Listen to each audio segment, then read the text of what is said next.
Hi friends, good afternoon. This is Dr. Sudeep Chaudhary. I'm a senior consultant pediatrician at Columbia Asia Hospital and also at V Medical Clinics in Gurgaon. Today's video is regarding COVID-19 as well. So this is part of our COVID-19 series which we are doing on Instagram just to make you more aware of the signs and symptoms of COVID-19. Now, as you all know that in the second wave, the children are getting more infected or affected with COVID than in the first wave. This could be attributed to many reasons, mainly because children are probably going out more often than before, and also the parents are quite mobile this time as opposed to last time.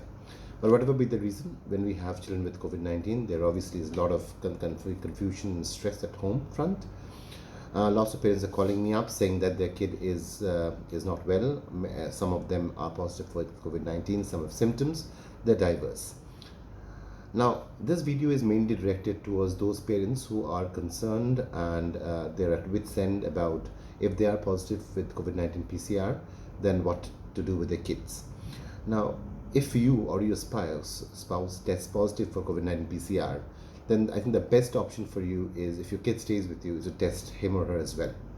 Now, two situations can emerge. Either your kid is COVID-19 PCR positive or COVID-19 PCR negative. Now, if he or she is COVID-19 PCR negative and with no symptoms, then probably the best option is to isolate him or her till you guys become negative and you are safe to be with the kid. Now, this I will leave it to your personal decision to do.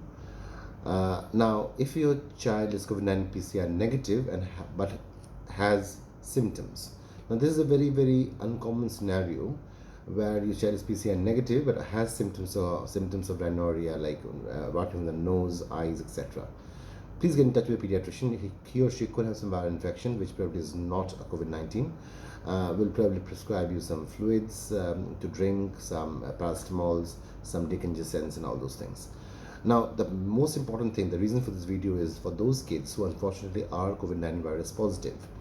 Now, if you are positive, if your child is positive with COVID-19 virus as per RT-PCR, then probably you can have three symptoms. You can classify on based on three symptoms. So this is as per the AIMS protocol, which was published on 17th of April by our Institute of Medical Sciences in New Delhi, which has been widely circulated among pediatricians around the country for their easy reference. Now, the commonest ones, fortunately, are the ones who have mild symptoms. Now, what are mild symptoms? Mild symptoms are those where the child has a bit of watering from the nose, watering from the eyes, a bit of fever, which is easily treatable with paracetamol syrups or tablets, and a bit of myalgia, like muscle pain and all those things, but nothing which is very serious. So these children can be easily managed at home. You can give them lots to drink, some paracetamol because of fever, some nasal decongestants. Please visit a pediatrician or have a video call with him or her, is the best option. And obviously your pediatrician will be able to look at your child and obviously look and feel and have a chat with them, and obviously from that we can deduce how the child is doing. So that is the most common, the mild symptoms ones. Now, the other ones are the ones with the moderate symptoms. Now, what differentiates a mild from a moderate symptom? So there's something called respiratory rate. So respiratory rate is nothing but the number of times you breathe in a minute. Now, a complete cycle of respiration is inspiration plus expiration. So that's one cycle. So you just count the number of times you breathe in and out in a minute. So in children, it is different because of the ages. Like anything above 60 per minute in a baby who's under 2 months of age is considered as fast breathing, like breathing faster than normal. Above 50 for children between 2 months to 12 months of age is considered as fast breathing.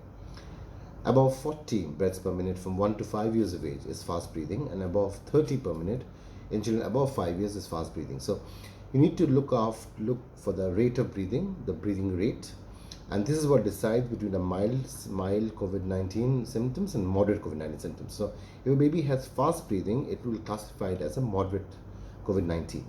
So in moderate COVID-19, we generally plan for isolation and admission isolation.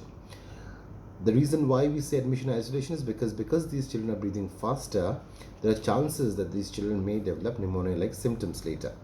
So it's always good to observe them in a facility which has doctors and nurses on the clock. Mainly that the treatment is mainly directed towards the fever, towards the child's fast breathing, and obviously all the things that follow with it. Now, majority of the moderate ones, get some treatment with steroids or with remdesivir. We can discuss that later, remdesivir and steroids, the role of them. Right, now the third category is the most severe category, where obviously always treated in a PICU setup. It is when the children develop pneumonia, they have CT scan changes, and they're very unwell.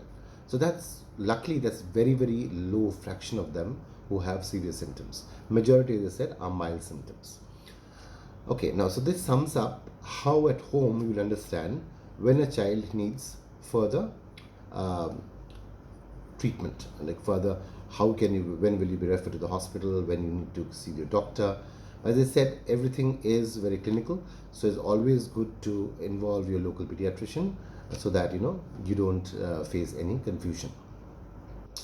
Something I would like to touch base upon is MISC, something people have been asking me quite a bit. So MISC doesn't happen to a child who is well. Okay, so if your child has COVID-19 or had COVID-19 and now has very high grade fever, which is non-remitting, means which is constant fever, high grade fever, along with cracked lips, swollen tongue, swollen hands and feet, with diarrhea and vomiting, and very unwell in himself or herself, then probably your child has MISC, which is an emergency in itself. So these children obviously need treatment in an ICU setup because they have cardiac problems, they have blood pressure issues, their blood pressure is on the lower side, they need medications to get their blood pressure up. So that's a real serious scenario. So it's important to understand about MISC, but again, majority of kids don't have MISC, and obviously if your child doesn't have fever, then probably your child doesn't have MISC, but then there are exceptions. But again, always ask your pediatrician if you have any questions. Just go through into a video call. I think the majority of us are available on video call, so that should alleviate your fears. Hopefully this video has brought some light into this poorly understood problems around COVID-19. But again, if there are certain lacunae or something which you have not understood, please feel free to text me or DM me. I'll be more than happy to answer you. Happy to help. Thank you.